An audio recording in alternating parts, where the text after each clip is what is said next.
mujizat. Kehidupan kita di atas muka bumi ini seringkali diterpa oleh berbagai macam masalah dan pergumulan. Ada masalah keluarga, sakit penyakit, masalah finansial, masalah pekerjaan, dan masalah-masalah yang lain. Tapi sebesar apapun masalah saudara, berdirilah kokoh. Kokoh seperti tiang listrik yang tetap tegak, walaupun ditabrak oleh Fortuner dan mobilnya penyok, penumpangnya benjol seperti bakpao. Tetapi tiang listriknya tetap utuh. Kuncinya adalah iman, saudara-saudara. Alkitab berkata orang benar akan hidup oleh iman.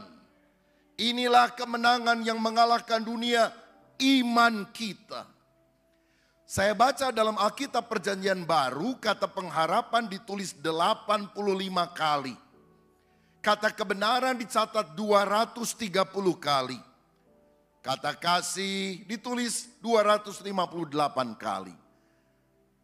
Tapi saudara tahu berapa banyak kata iman dicatat? 558 kali. Itu sebabnya inilah kunci untuk kita berkemenangan di tengah segala tantangan, iman kepada Kristus. Nah, tetapi iman sejati itu harus digantungkan pada objek atau sasaran yang tepat. Iman itu tidak bisa berdiri sendiri. Dia harus digantungkan kepada Kristus. Seringkali kita berpikir kita memiliki great faith, iman yang kuat.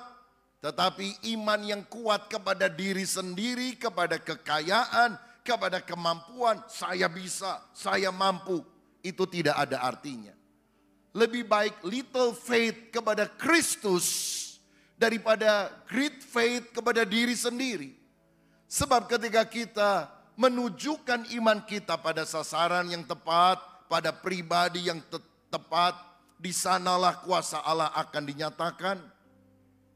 Orang kalau lagi ngalami masalah, punya iman, dia optimis. Dan orang yang optimis biasanya kreatif dalam berpikir. Dan karena dia kreatif, dia akan menemukan jalan keluar yang sebetulnya Tuhan sediakan. Tetapi orang yang tidak punya iman, pesimis, gelisah, khawatir. Hal-hal yang terbuka di depannya, seringkali dia tidak lihat. Jadi betapa pentingnya kita memiliki iman yang teguh kepada Kristus. Saudara-saudara, Alkitab berkata, terkutuklah orang yang mengandalkan manusia. Terkutuklah orang yang mengandalkan dirinya sendiri. Tetapi diberkatilah orang yang mengandalkan Tuhan. Yeremia 17 ayat 7 dan 8 berkata, diberkatilah orang yang mengandalkan Tuhan, yang menaruh harapannya pada Tuhan. Ia akan seperti pohon yang ditanam di tepi air, yang merambatkan akar-akarnya ke tepi batang air, dan yang tidak mengalami datangnya panas terik, yang daunnya tetap hijau, yang tidak khawatir dalam tahun kering, dan yang tidak berhenti menghasilkan buah. Orang yang mengandalkan Tuhan tidak takut musim kering, daunnya akan hijau, dia akan berbuah di setiap musim. Amin. Menteri Keuangan Indonesia Ibu Sri Mulyani beberapa hari lalu sudah menyatakan tahun depan 2018 akan menjadi tahun yang berat secara finansial. Karena itu fasten your seat belt, kencangkan sabuk pengaman. Tapi waktu saya renungkan apa yang dia ucapkan, tentu ada fakta-fakta yang dia lihat. Saya mulai berpikir begini, tahun mana yang tidak berat? Apakah tahun ini lebih ringan daripada tahun depan? Saya rasa setiap tahun ada pergumulan yang berat masing-masing. Tapi sampai hari ini Ebenezer, Tuhan tetap menolong kita. Dan Tuhan yang tolong kita hari lalu, Dia akan tolong kita hari ini. Bahkan sampai selama-lamanya. Orang yang mengandalkan Tuhan, dia akan seperti pohon yang ditanam di tepi aliran air. Daunnya akan tetap hijau. Dan dia akan berbuah di setiap musim. Walaupun BBM, bahan bakar minyak naik, saya yakin bagi orang yang percaya ada BBM, berkat Bapa mengalir turun kepada kita yang percaya kepadanya. Itu sebabnya selalulah mengandalkan Tuhan, beriman kepadanya. Karena iman akan mendatangkan mujizat. Nah, hari ini saya ingin mengajak saudara untuk melihat ada seorang yang mengalami masalah berat dalam hidupnya, punya penyakit 12 tahun tidak tersembuhkan. Tetapi ketika dia beriman kepada Kristus, mujizat benar-benar terjadi. Markus pasal 5 ayat 25 sampai 34 berkata demikian. Kita akan baca bergantian, saya baca ayat ganjil, saudara baca ayat yang genap, dan ayat 34 kita baca bersama. Adalah di situ seorang perempuan yang sudah 12 tahun lamanya menderita pendarahan.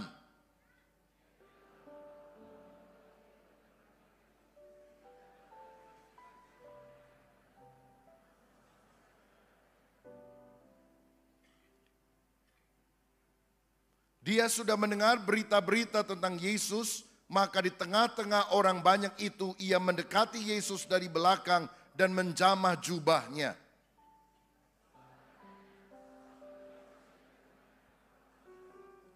Seketika itu juga berhentilah pendarahannya dan ia merasa bahwa badannya sudah sembuh dari penyakitnya.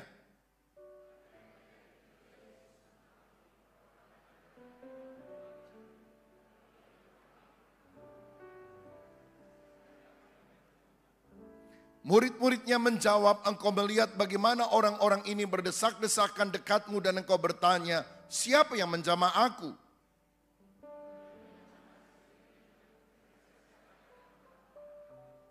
Perempuan itu yang menjadi takut dan gemetar ketika ia mengetahui apa yang telah terjadi atas dirinya, tampil tersungkur di depan Yesus dan dengan tulus hati memberitahukan segala sesuatu kepadanya. Maka katanya kepada perempuan itu, hai anakku, imanmu telah menyelamatkan engkau. Pergilah dengan selamat dan sembuhlah dari penyakitmu. Amin. Wanita ini adalah orang yang mengalami pergumulan yang hebat. 12 tahun sakit, berobat tetapi tidak juga kunjung sembuh. Dan ketika dia rasanya sudah hopeless, tidak punya harapan, dia mendengar kabar bahwa Yesus datang di kotanya. Dan ketika dia mendengar kabar tentang Yesus, muncullah pengharapannya. Karena dia mendengar bahwa Yesus telah menyembuhkan banyak orang di kota-kota yang lain. Dan tentu kalau dia percaya Tuhan juga akan menyembuhkan penyakitnya. Saudara, yang pertama ketika kita membutuhkan mujizat, kita perlu mendengarkan firman Allah. Seperti wanita ini, dia timbul pengharapannya ketika mendengar firman tentang Kristus. Roma 10 ayat 17 berkata, jadi iman timbul dari pendengaran dan pendengaran oleh firman Kristus. Kenapa iman kita akan tumbuh waktu kita dengar firman Tuhan? Karena kita tidak akan mendengar dia menghakimi kita dan berkata, aku benci kamu, kamu manusia laknat, engkau lemah, engkau sakit, aku tidak sayang kepada kamu. Tapi dia berkata, di dalam aku engkau kuat, engkau dikuduskan, engkau adalah umat yang diberkati. Percaya ke saudara, kita ini bukan BS, barang sortiran.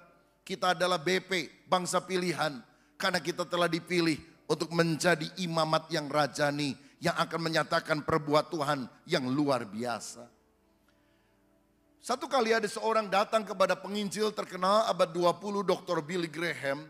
Dan dia bertanya, bagaimana caranya supaya saya memiliki iman yang kuat di tengah pergumulan? Hamba Tuhan berkata ada 3 kuncinya. Dengar baik-baik. Orang ini ambil buku, dia mulai catat. Apa 3 kunci untuk memiliki iman yang kuat? Yang pertama, read the Bible.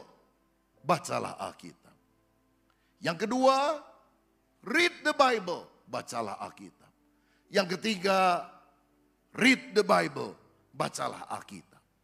Rupanya inilah kunci untuk kita kuat di dalam segala tantangan. Saudara mengalami masalah, jarang baca firman, jarang dengar firman. Ya pasti imanmu lemah, ya pasti engkau khawatir. Tapi kalau saudara mengisi hidupmu dengan firman yang akan meluap dari hati dan pikiranmu adalah firman.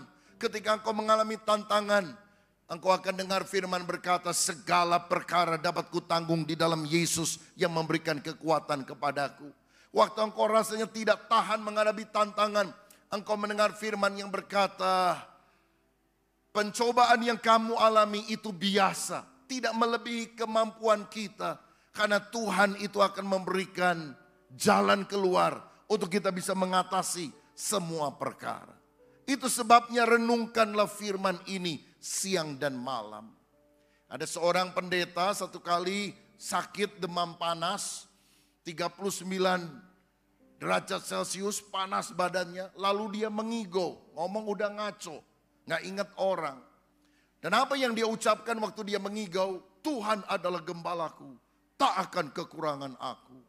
Dia mengigau lagi, pergilah jadikan semua bangsa muridku. Kenapa waktu mengigau dia ngomong begitu? Karena tiap hari yang dia isi adalah firman, firman, firman. Sehingga ketika meluap, yang keluar juga firman. Kalau nanti malam saudara panas badan 39, kira-kira saudara mengigau ngomong apa? Jangan panggil istri orang lain ya. Bisa perang Baratayuda terjadi, saudara. Isikan firman di dalam hati dan pikiran kita. Karena di saat kritis itu yang akan kita ingat. Dan itu yang akan mempengaruhi kita untuk berkemenangan. Ada hamba Tuhan bernama Charles Spurgeon. Dia pernah berkata, iman yang kecil bisa membawamu ke sorga. Tapi iman yang besar bisa membawa sorga ke dalam dirimu.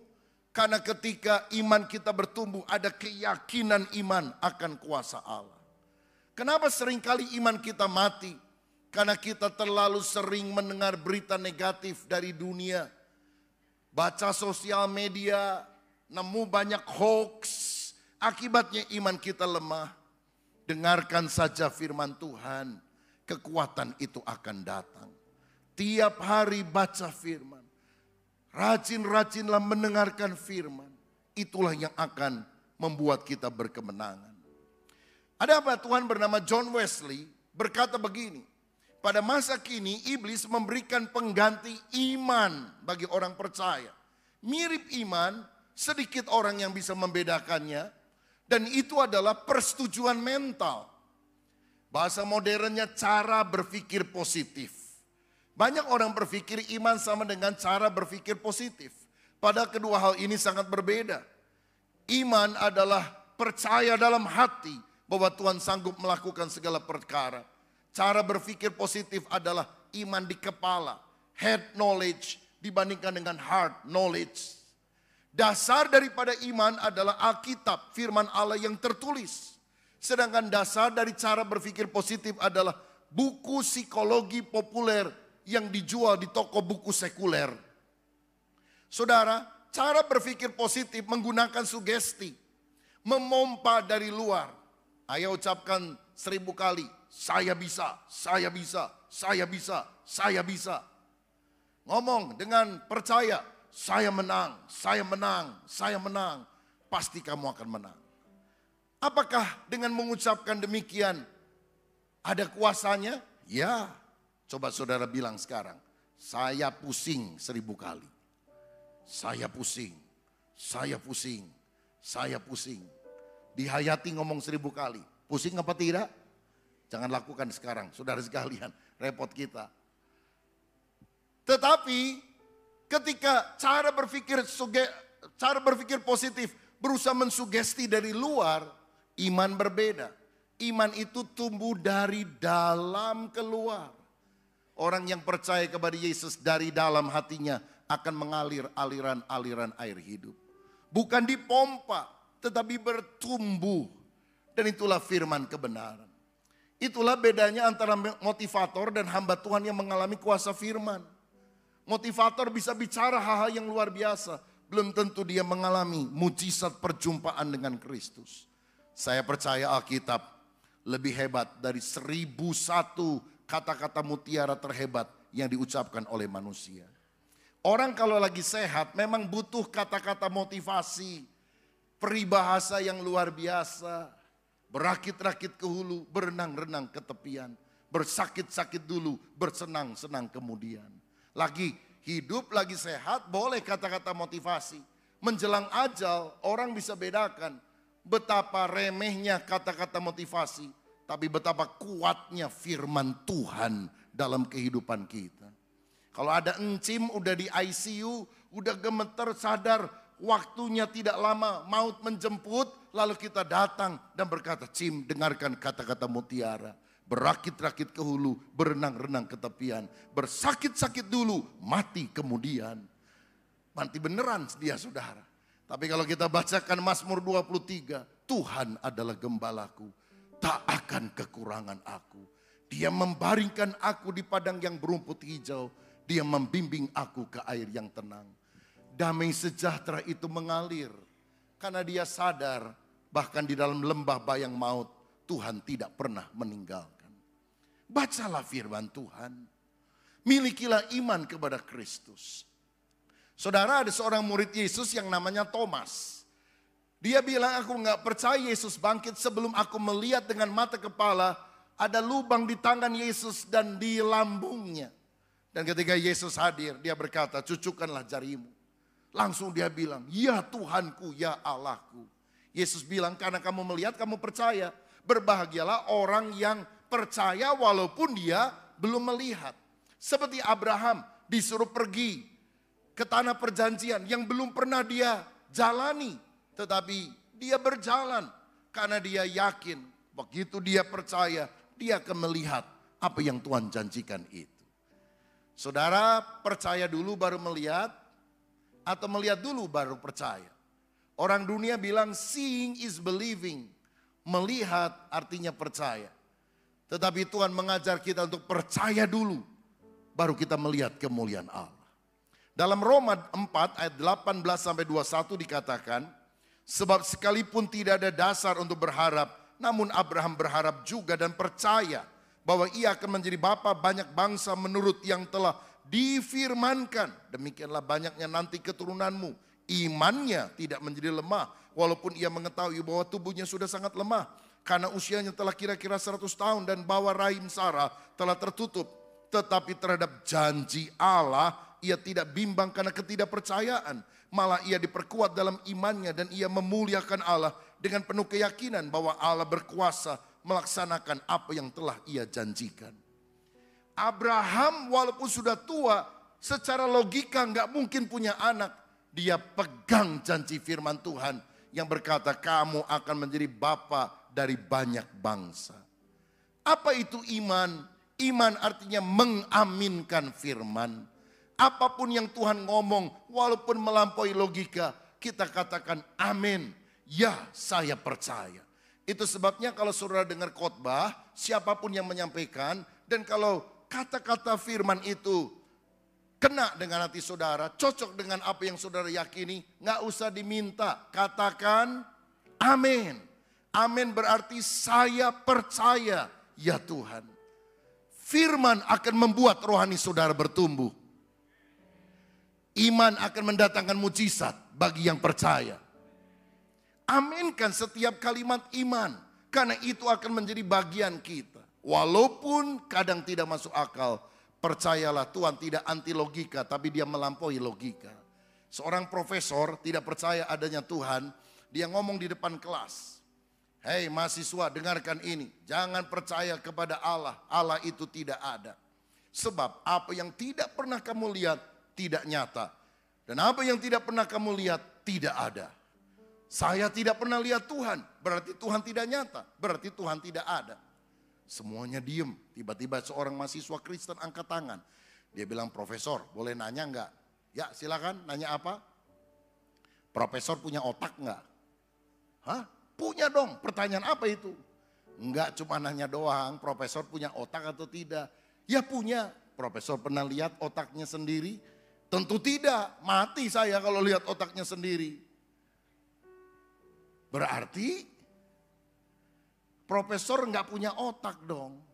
Loh kenapa begitu? Kan profesor ngomong, apa yang tidak pernah saya lihat tidak nyata. Apa yang tidak pernah lihat tidak ada.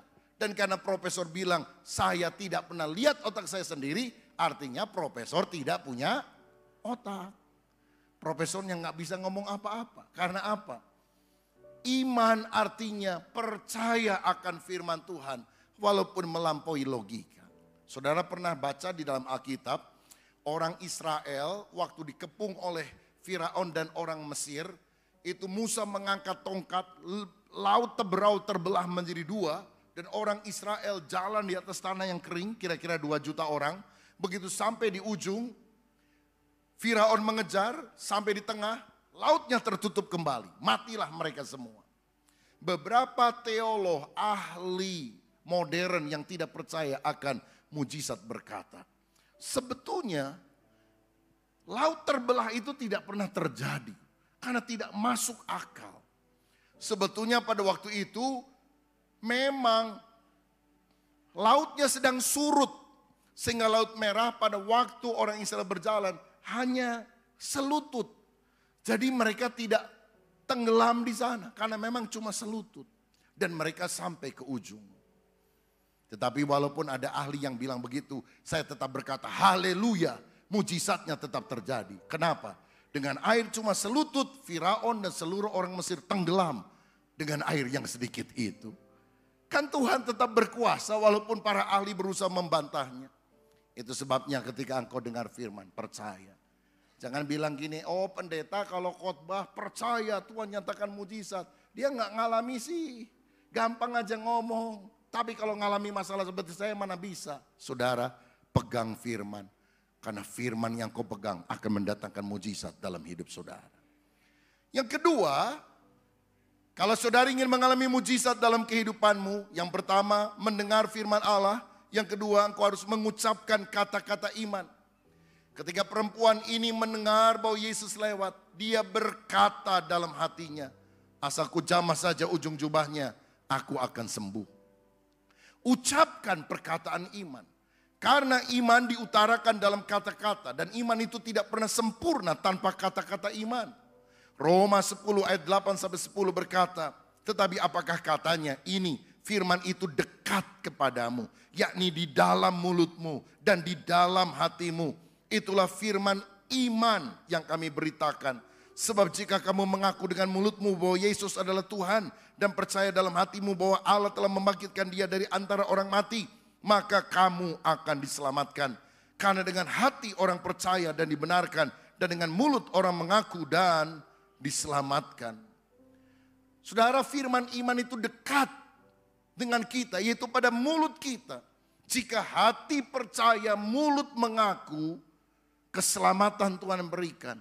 Kesembuhan kita alami, mujizat akan kita dapatkan. Jika kamu percaya dalam hatimu dan berkata kepada gunung ini pindah, maka gunung itu pindah dan tidak akan ada yang mustahil bagimu. Yosua 1 ayat 8 berkata, jangan lupa memperkatakan kitab Taurat ini, renungkan itu siang dan malam, bertindak hati-hati sesuai apa yang ada di dalamnya, maka perjalananmu akan berhasil dan engkau akan beruntung. Ucapkan firman, itu sangat berkuasa. Tahukah saudara, Tuhan mau kita mengucapkan kata-kata kemenangan, kata-kata tentang perkara-perkara yang dahsyat yang Tuhan mau kerjakan. Sayangnya kita seringkali mengucapkan lagu lama, lagu klasik, lagu nostalgia, lagu masa ke masa. Judulnya adalah susah. Tiap hari ketemu orang susah, ngomel, negatif. Hentikan, karena ada kuasa dalam setiap kata yang kita ucapkan. Tahukah saudara, dengan apa Tuhan menciptakan alam semesta? Dengan firman. Jadilah terang, jadilah cakrawala. Tuhan membuat dari yang tidak ada menjadi ada karena firman. Berarti firman yang diucapkan dengan iman akan menciptakan dari yang tidak ada menjadi ada. Beberapa tahun yang lampau ada seorang profesor dari Jepang mengadakan percobaan dengan air. Dia ambil air dan ditaruh di dalam 2 tempat. Lalu tempat yang pertama dia kutuki. Kamu jelek, kamu goblok, kamu tolol. Sedangkan air di tempat yang kedua dia puji. Kamu bagus, kamu cantik, kamu hebat. Lalu dalam penelitian dengan mikroskop diperlihatkan bahwa air yang dikutuki itu ternyata seperti pecah-pecah, saudara. Tidak berbentuk, tidak karuan. Tetapi partikel air yang ada di tempat yang dipuji itu membentuk semacam kristal yang bagus sekali. Penemuan ini sudah dipopulerkan di YouTube. Saudara bisa lihat The miracle of water. Saudara perhatikan, tubuh kita ini mayoritas terdiri dari air. Sehingga ketika kita mengucapkan kata-kata, kamu tolol, kamu bodoh, kamu tidak mungkin berhasil kepada anakmu, itu akan membuat dia makin terpuruk. Tapi kalau kita berkata, kamu anak Tuhan, kamu bisa berhasil, kamu bisa dipakai oleh Tuhan, maka mujizat penciptaan akan terjadi melalui mulut yang diurapi oleh Roh Kudus. Kalau saudara sakit hari ini, pegang firman Tuhan 1 Petrus 2 ayat 24. Oleh bilur-bilurnya saya sudah sembuh. Saya sudah sembuh. Saya sudah diberkati oleh Tuhan. Mungkin orang tanya, mana berkatnya? Kelihatan biasa-biasa saja hidupmu. Saya udah doa dan pasti Tuhan mengabulkan doa saya. Iya, tapi mana berkatnya? OTW, on the way. Berkat sedang dalam perjalanan. Siapa yang gak punya jodoh hari ini? Percaya, berkatmu, jodohmu on the way. Siapa lagi butuh uang karena memang bukan hanya untuk kemewahan tapi benar-benar keperluan saudara? Berdoa hari ini, berkatmu on the way, sedang dalam perjalanan. Pulang dari tempat ini kau akan melihat mujizat Allah terjadi bagi kita yang percaya kepada Dia. Haleluya.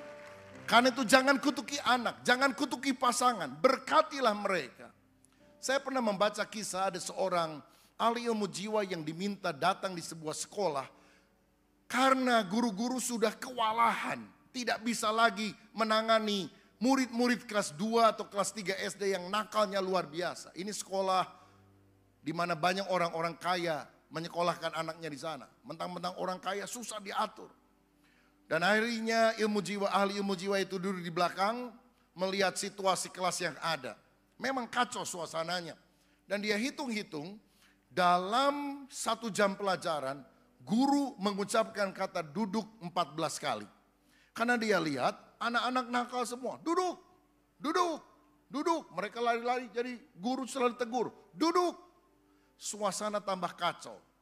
Guru gak bisa ngajar karena dia juga kesel, emosi. Pada waktu break, menjelang pelajaran berikutnya, ahli ilmu jiwa berkata kepada guru, sekarang Pak, kamu ngomong duduk lebih sering. Kalau ada anak gerak sedikit aja, kamu langsung marahi. Kita akan lihat apa reaksinya. Jam pelajaran kedua, tambah semangat saudara si guru. Begitu lihat ada anak bergerak dan sebagainya, dia bilang duduk, duduk, duduk. Kata duduk 55 kali. Dan suasana tambah kacau. Pada waktu break, menjelang jam pelajaran berikutnya, ahli ilmu jiwa berkata, sekarang kamu gak usah marahin anak, gak usah larang anak, gak usah bilang duduk, tapi kalau kamu lihat ada anak yang duduknya dengan baik, memperhatikan pelajaran, kamu puji dia. Dia coba lakukan itu. Jadi wah suasana kelas kacau, dia biarin saudara. Dia hanya lihat anak yang tetap mengikuti pelajaran dengan baik, mencatat dengan rapi. Dia berkata, aduh pintar sekali kamu ya, kamu rajin banget, hebat kamu. Saudara, begitu teman sebelah dan belakangnya melihat itu, dia yang tadinya lari sana sini, dia lihat, kok dia yang dipuji, kok saya tidak. Maka kemudian mereka duduk manis. Dan guru juga berkata, wah kamu juga sekarang rapi sekali, memperhatikan pelajaran, hebat kamu. Apa yang terjadi saudara? Pada jam pelajaran ketiga, suasana jauh lebih terkendali. Dan ketika guru itu melakukan hal itu terus menerus setiap hari pada waktu dia mengajar, kelas yang tidak terkuasai menjadi rapi. Saya mau katakan, ketika orang percaya melihat ada kekacauan di dalam keluarga, ada kekacauan di dalam pekerjaan, berdoa dengan iman, ucapkan kata-kata iman, hal itu akan terjadi dalam hidup saudara.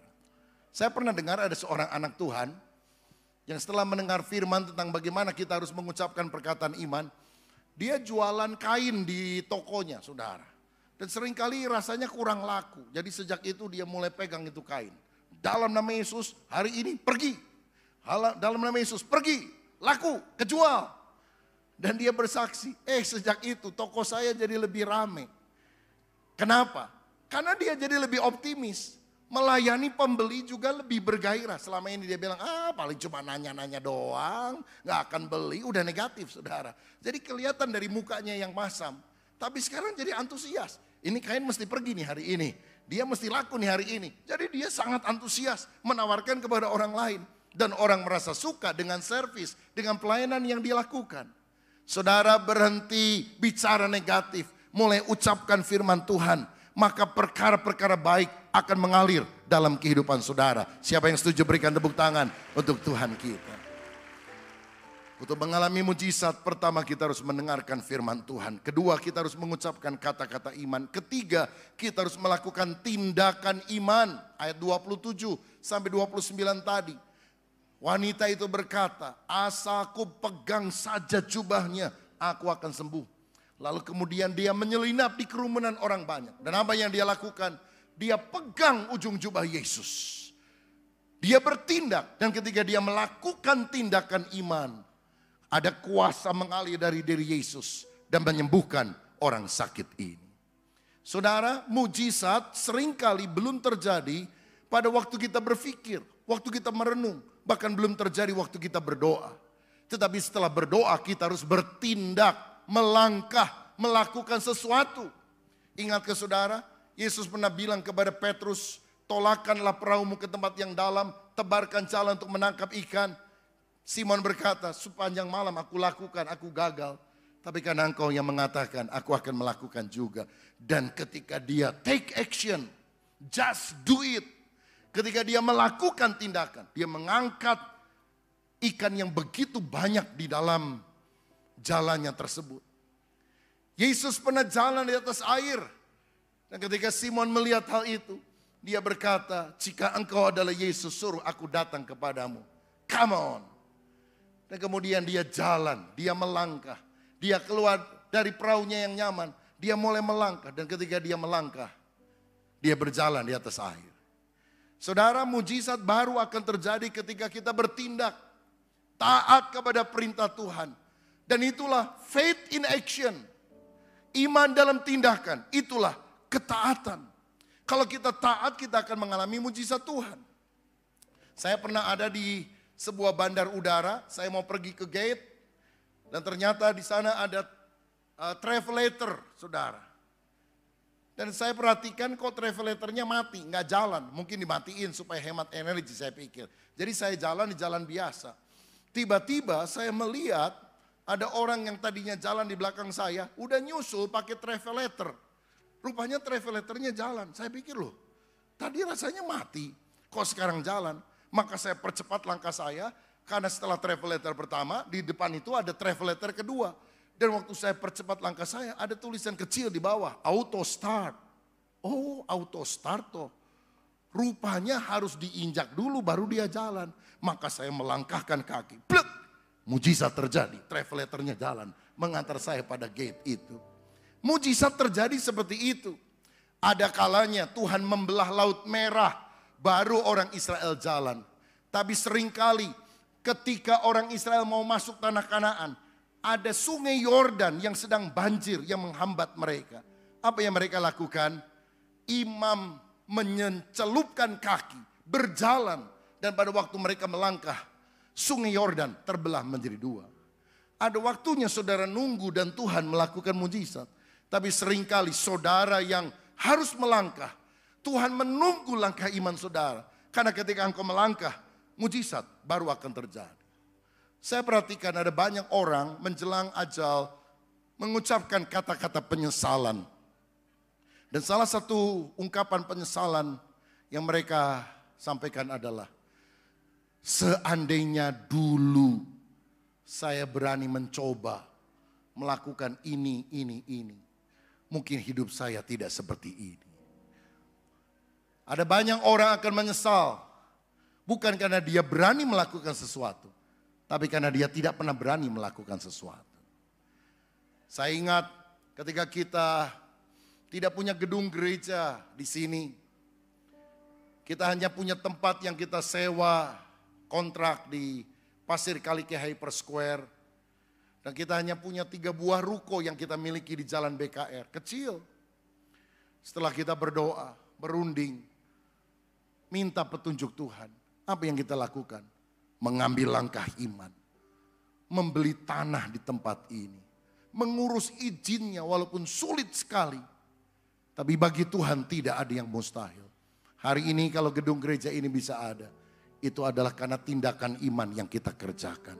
Dan saya percaya waktu kita melangkah lebih jauh lagi, Tuhan akan sediakan yang lebih baik dari yang kita percaya. Berikan tepuk tangan yang paling meriah bagi Tuhan.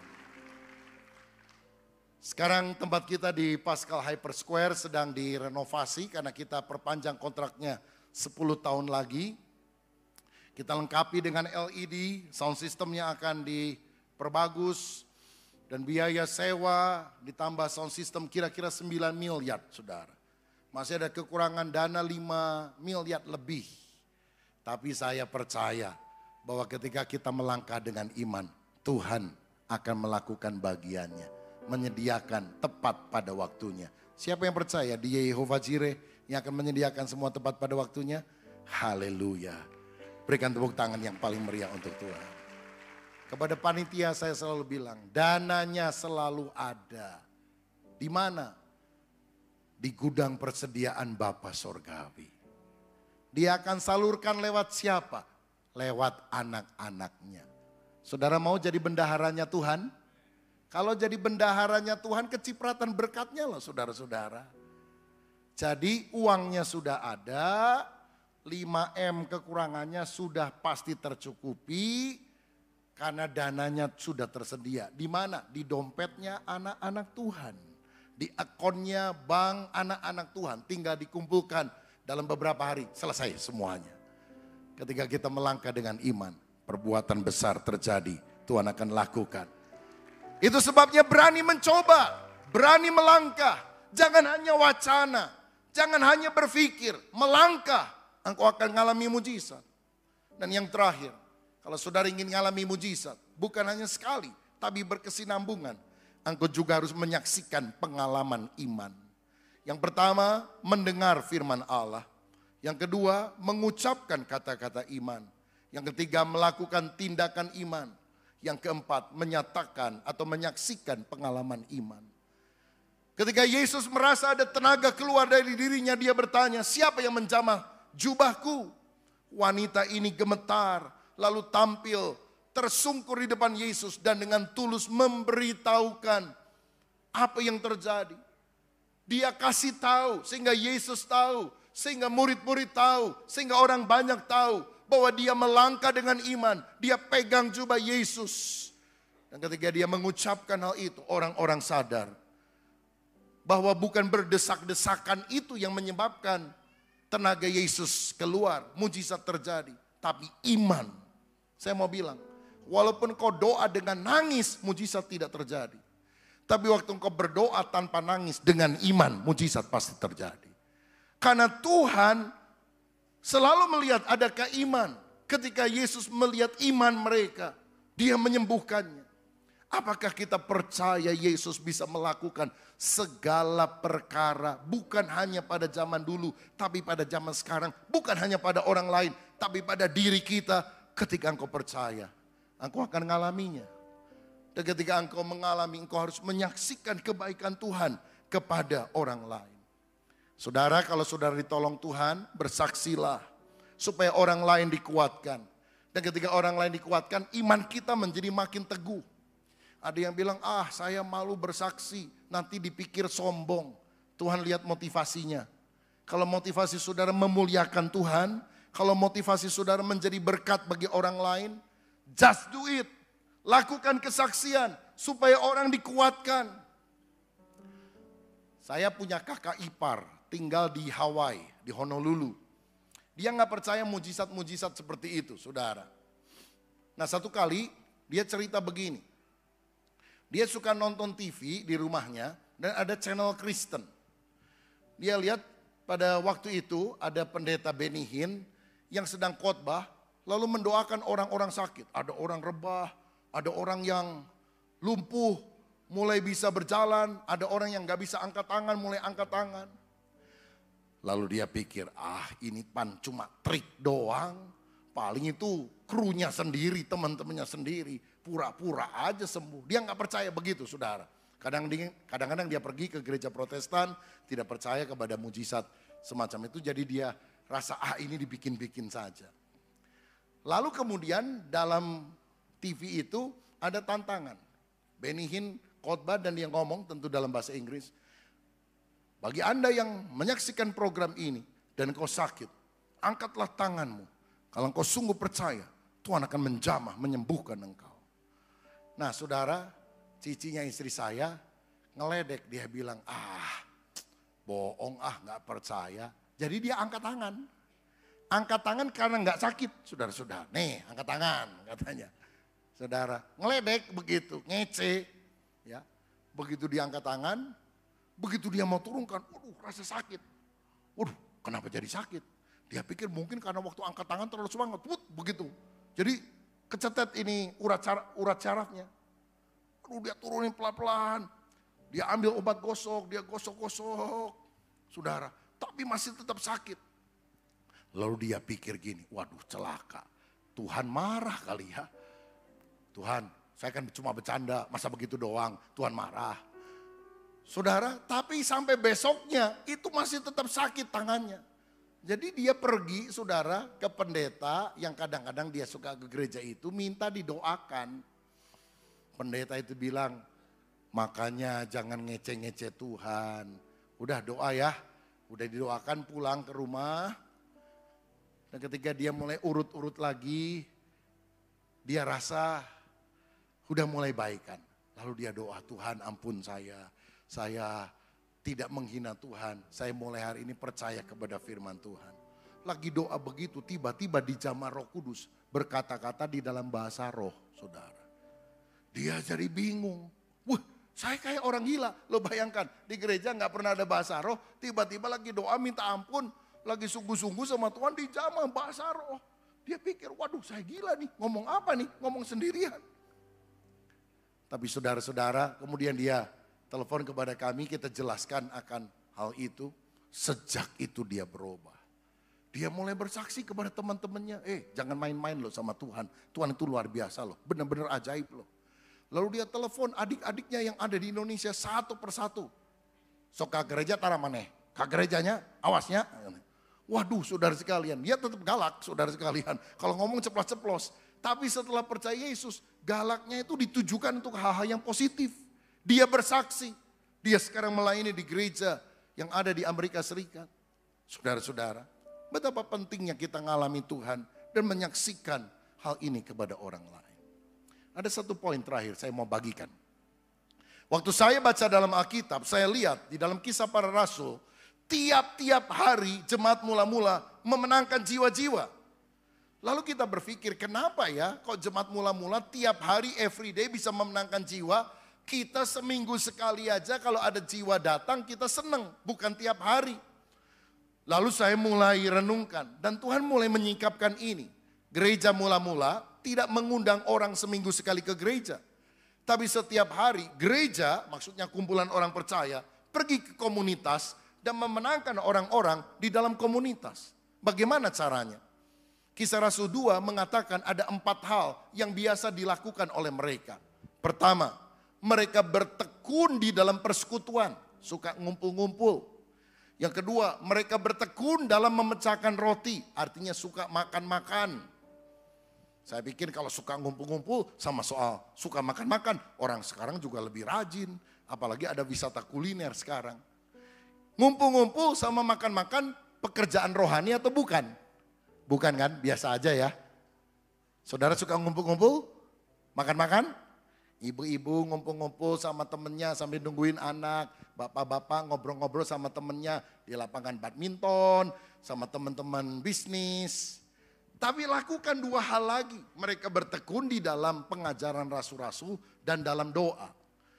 2 hal sederhana ini, suka ngumpul-ngumpul, suka makan-makan, hal yang biasa saudara lakukan, tambah dengan 2 hal. Bertekun dalam pengajaran rasul-rasul, artinya apa? Sharing firman, bicara tentang firman kepada mereka atau menyaksikan kebaikan Tuhan. Dan kalau mereka tergerak hati, minta didoakan, saudara doakan. maka mereka akan mengalami mujizat, keselamatan, kesembuhan, pertolongan dari Tuhan. Nah, saya dorong mulai hari ini, ketika engkau kumpul-kumpul dengan temanmu, ketika engkau makan-makan sama yang Kristen, yang bukan Kristen, saudara bersaksi. Bersaksi itu bukan cuma di kelompok sel, kepada saudara seiman, tapi kepada yang lain. Saksikan kebaikan Tuhan, bagikan nilai-nilai rohani. Misalnya gimana? Lagi kumpul-kumpul sama teman-teman Kristen, non-Kristen, tiba-tiba ada yang bilang, aduh badan saya meriang, nggak enak, sakit ini. Tiap hari hujan sih, ganti cuaca. Saudara dengar gitu ngomongnya mesti gini. Ya berobatlah ke dokter, minum vitamin. Tapi ingat loh, hati yang gembira adalah obat yang manjur. Walaupun kamu berobat, tapi kalau ngomel terus, negatif terus, nggak akan sehat. Mesti banyak bersyukur, mesti terima kasih sama Tuhan. Kalau hatimu sukacita, pasti sehat. Saya mau tanya, ayatnya ada nggak di Alkitab? Hati yang gembira adalah obat yang manjur? Ada kan? Di mana? Kitab apa? Pasal berapa? Ayat berapa? Lupa kan? Ya udah nggak usah disebutin ayatnya saudara sekalian. Yang penting kata-katanya. Hati yang gembira adalah obat yang manjur. Saudara sebutin juga nggak tahu tempatnya. Udahlah kata-katanya aja. Ini kan membagikan nilai-nilai toh. Tanpa orang merasa digurui. Tanpa orang sadar. Apalagi kalau orang non-Kristen, dia nggak tahu bahwa itu dikutip dalam Alkitab. Dia pikir itu hikmat saudara. Oh benar juga yang kamu ngomong, hebat kamu. Lalu ada yang satu lagi bilang, aduh masalah berat banget ini rasanya. Nggak sanggup saya ngatasinya. Tenang bro, saya juga ngalami masalah. Tapi nggak ada masalah yang melampaui kekuatan kita. Karena Tuhan itu pasti baik sama kita. Dia akan beri kemampuan kepada kita untuk mengatasinya. Pasti ada jalan keluar untuk setiap situasi. Ada ayatnya? Kitab apa? Pasal berapa? Ayat mana? Nggak tahu kan? Ya udah jangan disebut saudara sekalian. Disebut juga nggak tahu saudaranya. Tapi nilai-nilainya kita bagikan. Lalu temanmu waktu dengar itu dia bilang, oh boleh juga kau. Iya saya juga mengalami masalah, tapi saya percaya Tuhan akan kasih kemenangan. Jadi saya optimis. Iya benar juga ya. Dia pikir itu adalah hikmat kita. Padahal dari Alkitab. Lalu kalau ada satu orang bilang, itu ada orang kurang ajar nipu saya. Gua hajar juga dia. Tenang bro. Jangan kamu kalah terhadap kejahatan. Tapi kalahkanlah kejahatan dengan kebaikan. Siapa yang menabur yang buruk, dia akan menuai yang buruk. Kita jangan terpancing, kita harus menabur yang baik. Pasti kita akan menuai yang baik dalam hidup ini. Ada ayatnya? Kitab apa? Pasal berapa? Ayat berapa? Nggak tahu? Udah jangan disebutin, nilai-nilainya saja. Jadi dia bilang, hebat juga kamu sekarang, omongannya itu berbobot, berkualitas. Dari mana kamu dapat? Kata-kata mutiara apa? Boleh saya beli bukunya? Oh ini dari firman Tuhan, saya baca di Alkitab, saya suka dengar khotbah di gereja. Dan saya yakin Tuhan Yesus itu adalah penolong yang baik kalau kita mau berdoa, masalah kita diselesaikan. Lalu mungkin temanmu berkata, lu bisa doain saya enggak? Ayo kita doa, jangan tunggu pendeta saudara, kesempatannya hilang nanti, doain aja. Kalau engkau berdoa, Alkitab bilang tanda-tanda ajaib dan mujizat akan terjadi. Dan engkau akan dipakai menjadi alat kemuliaan Tuhan. Setiap hari engkau bisa bawa jiwa baru datang kepadanya. Engkau bukan hanya mengalami mujizat, engkau akan menjadi saluran mujizat bagi banyak orang. Siapa yang percaya mujizat masih terjadi? Siapa yang mengharapkan mujizat? Dengarkan firman Tuhan. Ucapkan kata-kata iman. Bertindak dengan iman. Saksikan kebaikan Tuhan. Mujizat terjadi dalam hidup kita. Tuhan memberkati. Mari kita bangkit berdiri. Haleluya. Nyanyikan sebuah pujian. Ku menyembah dalam kudus hadirat-Mu. Ku yakin Kau hadir di sini. Ku rasakan kuasa yang tanpa batas.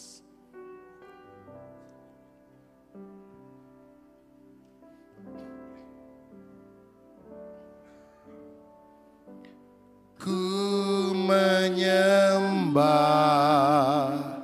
dalam kudus hadirat-Mu, hampiri tahta kasih karuniamu Bapa. Amin. Kekuatanku hanya dalam hadirat-Mu, Yesusku. Hanya Kaulah segalanya. Siapa yang percaya Tuhan ada di sini? Angkat hatimu, sembah Dia. Ku yakin Kau hadir di sini. Ku yakin Kau hadir di sini. Ku rasakan kuasa yang tak terbatas. Ku yakin Kau nyata di sini. Kemenangan terjadi di sini. Ku yakin Kau hadir di sini. Amin. Ku rasakan kuasa yang tak terbatas. Ku yakin Kau nyata di sini. Kemenangan terjadi di sini. Saya merasakan ada beberapa orang akan mengalami jamahan kuasa mujizat Tuhan pagi ini. Amen. Ketika orang berdesak-desakan, berjalan mengikuti Yesus, hanya satu orang yang disembuhkan. Hanya satu orang yang bisa mengeluarkan tenaga tanpa batas dari dalam diri Yesus. Itulah wanita yang 12 tahun sakit pendarahan, yang percaya, yang bertindak, yang yakin kalau dia pegang ujung jubahnya, dia akan sembuh. Ada banyak orang hadir dalam ibadah ini, tapi tidak semuanya akan mengalami zaman kuasa Tuhan. Kecuali ketika Tuhan melihat iman di dalam hatimu. Ketika Tuhan melihat kesungguhan di dalam jiwamu dan berkata, aku yakin Tuhan ada di sini. Tuhan bisa tolong saya. Tuhan bisa sembuhkan penyakit saya. Tuhan bisa berkati saya. Tuhan bisa pulihkan keluarga saya. Pegang ujung jubah Yesus. Hampiri tahtanya. Berdoa dan katakan, jamah hidupku Tuhan. Kalau kau hari ini menjamah kuasa Tuhan, awan kemuliaan Tuhan yang ada di sini, engkau tangkap, engkau dapatkan, engkau pulang, kau lihat mujizat akan terjadi. Tidak semua orang disembuhkan. Hanya orang yang 12 tahun sakit pendarahan. Karena Tuhan melihat iman. Hari ini Tuhan melihat imanmu. Hari ini engkau yang berdoa dengan sungguh-sungguh, Tuhan akan lihat. Dan kalau engkau percaya, mujizatnya pasti terjadi. Amin. Yang sungguh percaya bahwa Tuhan bisa melakukan mujizat dalam hidupmu. Yang ada pergumulan, apapun bentuknya. Tapi engkau yakin waktu engkau berdoa sekarang ini, kuasa Tuhan akan mengalir. Amin. Pejamkan matamu, angkat wajahmu ke atas. Angkat tanganmu. Jangan lihat kiri kanan. Kiri kanan tidak bisa tolong saudara. Tapi biar pandang kepada Yesus. Aku tidak tahu apa yang harus aku lakukan. Tapi mataku tertuju kepada Yesus. Katakan, ku yakin Engkau ada di sini. Berdoa kepada Dia. Ku yakin Kau hadir di sini. Amin. Ku rasakan kuasa yang tak terbatas. Ku yakin Kau nyata di sini. Kemenangan terjadi di. Ku yakin Kau hadir di sini. Amin.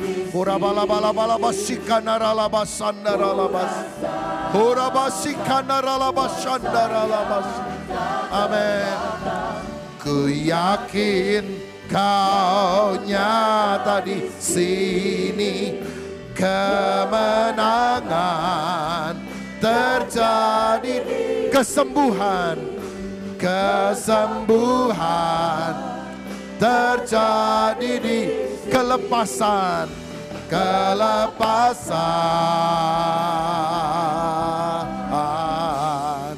terjadi di sini. Haleluya.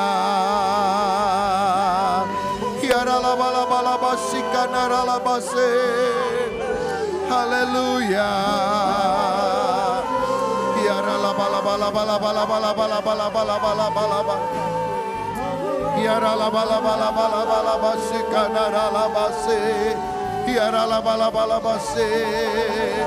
Haleluya. Haleluya.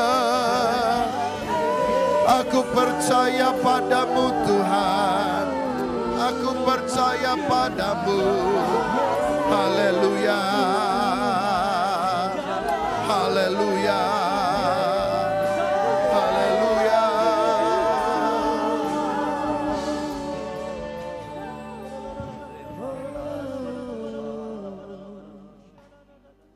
Saya percaya Tuhan sedang berjalan di antara kita. Amin. Saya percaya Dia akan mengulurkan tangan bagi engkau yang beriman. Amin. Engkau yang berdoa. Jamah ujung jubah Yesus. Amin. Selagi Dia ada, selagi Dia hadir. Jamah ujung jubah Yesus. Amin. Katakan, Tuhan sembuhkan saya. Tuhan pulihkan saya. Tuhan lakukan mujizat bagi saya. Tuhan curahkan berkat-Mu. Aku sangat membutuhkan-Mu Tuhan. Jangan tinggalkan hamba-Mu Tuhan. Lawat hamba-Mu Tuhan. Ketika engkau berdoa, sentuhan tangan Tuhan akan menyembuhkan saudara. Akan membuat mujizat terjadi. Amin. Terima dalam nama Yesus. Terima dalam nama Yesus. Terima mujizat. Terima kuasa. Terima jawaban doa. Terima pertolongan Tuhan.